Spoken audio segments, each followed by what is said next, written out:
Welcome to the Slop Farm. Enjoy the video. You start by ensuring you can access your device or router settings and you know the current DNS addresses. This prevents lockouts. Next, pick a DNS resolver, Cloudflare 1, or Google 8. 8 are common, but encrypted do H or do T improves privacy. Once chosen, back up existing DNS entries and configuration notes so you can revert.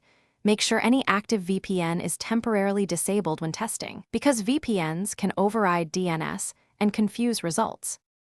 Now you change the DNS on your router or the specific device you use for YouTube. Enter primary and secondary resolver IPs and save. If privacy matters, enable DNS over HTTPS or DNS over TLS in the client settings, or install a do H supporting app, because encrypted DNS prevents tampering.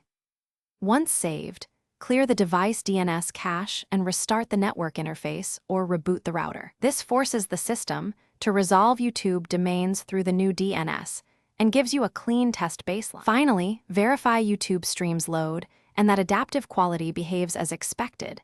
Check playback resolution and seek responsiveness.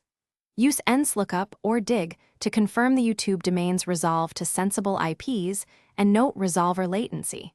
Lower latency usually improves startup time. If playback fails or geo-restricted content appears, revert to your backed up DNS to restore baseline, then change a single variable at a time. This isolates the issue. One key tip: flush caches and reboot after each DNS change to avoid stale results. Thanks for watching. Consider subscribing if we helped you today.